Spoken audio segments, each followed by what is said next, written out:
তোমার স্যালারি কত বাবা? সব মিলিয়ে 1 লক্ষ টাকার মতো পাই। ঘটক সাহেব, আমাদের ছেলে পছন্দ। আলহামদুলিল্লাহ। তাহলে এখন আমরা কথাবার্তা এগোতে পারি? জি অবশ্যই। আমাদের একটা কথা জানার আছে। কি কথা বলেন? বলছি যে আপনাদের কি আমাদের কাছে কোনো কিছু চাওয়া পাওয়ার আছে? যদি না থাকে তাহলে আমরা কথা এগোই। না না, আমাদের তেমন কোনো চাহিদা নেই। তবে এর আগে যারা ছেলে দেখতে আসছিল তারা আমার ছেলেকে একটা টয়োটা গাড়ি দিতে চাইছিল। তার দাম 30 লক্ষ টাকা। এই দাম কম হওয়াতে আমরা রাজি হইনি। এখন আপনারা ভেবে দেখেন। এ আপনি কেমন কথা বলছেন? যৌতুক চাচ্ছেন? এটা কি কোনো কথা হলো? কি বলেন, যৌতুক কোথায়? এ তো হাদিয়া। এ তো সব বিয়েতে দেয়, সবাই দেয়। বাহ, ভালোই তো। যৌতুক চাওয়ার কৌশলটা খুব ভালোই জানেন তো। কি বলে? এ তো দেখি পুরাই লোভী পরিবার। আমাদের মেয়ে এরকম লোভী পরিবারে দেব না। দুলাভাই আসেন, আমরা উঠে চলে যাই। এই ঘটক সাহেব, আপনিও আসেন, আপনার সাথে কথা আছে, আসেন।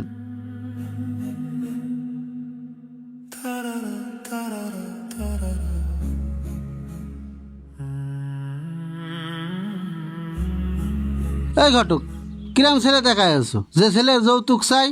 এখানে আমার কি করার আছে বলেন? আপনার সঙ্গে দেখা হলে আপনি বলেন আমার লাখপতি ছেলে দরকার, সরকারি চাকরিজীবী ছেলে দরকার।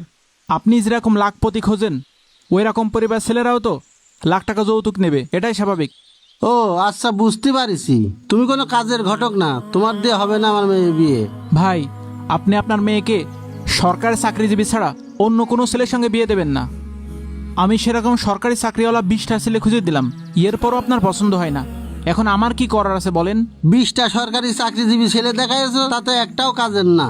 আর আমি অবশ্যই আমার মেয়েকে সরকারি চাকরিজীবী ছেলের সাথেই বিয়ে দেব, কিন্তু যৌতুক ছাড়া। তুমি দেখে নিও। ঘটক সাহেব, এমন ছেলে দেখেন যে ছেলে যৌতুক নেবে না। বুঝতে পেরেছেন? তার মানে আপনারা যৌতুক নিয়ে ছেলের সঙ্গে আপনার মেয়েকে বিয়ে দেবেন না, এই তো? হ্যাঁ, এইটাই। আচ্ছা ঠিক আছে, চলেন। আমার কাছে এমন একটা ছেলে আছে যে ছেলে কোনো যৌতুক চায় না, নম্র ভদ্র দিনদার। ওই ছেলের সঙ্গে আপনাদের মেয়েকে বিয়ে দিতে পারবেন। এরম ছেলেই তো আমার দরকার। তাহলে চলো যাই। চলেন, আসেন। এই ছেলে দেখলে 100% আপনার পছন্দ হবে। আসেন।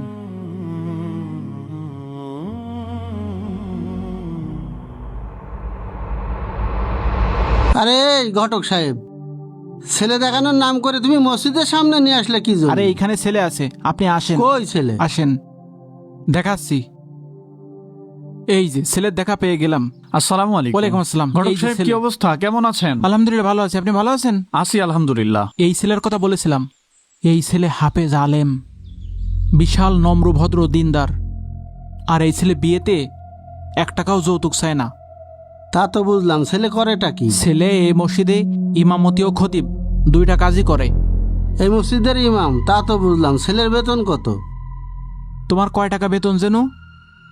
আলহামদুলিল্লাহ, মাসে 4000 টাকা। মোটে 4000 টাকা বেতন পায়, আর এর সাথে দেবো আমার মেয়ে বিয়ে? এই ঘটক সাহেব, এই এদিকে আসেন। আপনার সাথে আমার কথা আছে, ওই দিক চলেন। কি ব্যাপার? একটা লোক আসলো, এভাবে চলে গেল, কিছু বললো না। বিষয়টা বুঝলাম না তো। এই ঘটক, কি ছেলে দেখেছেন আপনি? ছেলে তো নম্র ভদ্র, খুবই ভালো।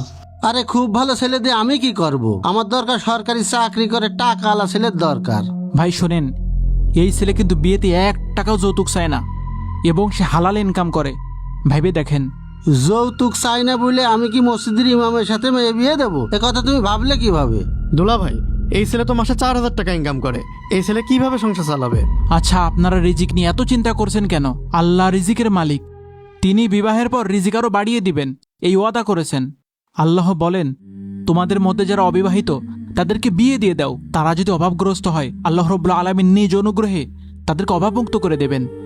যেখানে আল্লাহ বলছেন রিজিক বাড়িয়ে দিবেন, সেখানে আমাদের বিয়ের পর রিজিক নিয়ে এত চিন্তা থাকবে কেন? তুমি নসিহত করা বন্ধ করো তো। আমার যৌতুক ছাড়া এমন ছেলের দরকার নেই। তুমি আগের ছেলের হ্যাঁ করে দাও, আমার 30 লক্ষ টাকা যায় যাক। ও তার মানে আপনি যৌতুক দিয়ে হলেও ওই ছেলের সঙ্গে আপনার মেয়েকে বিয়ে দেবেন? আরে হ্যাঁ, তাই দেব।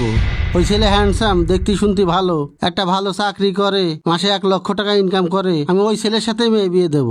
ওই ছেলে আর এই ছেলের ভিতরে আকাশ পাতাল পার্থক্য। বাহ ভাই বাহ, আপনার মেয়ের জন্য আপনি আগে দুনিয়া চিন্তা করলেন, পরকালের চিন্তা একবারও করলেন না।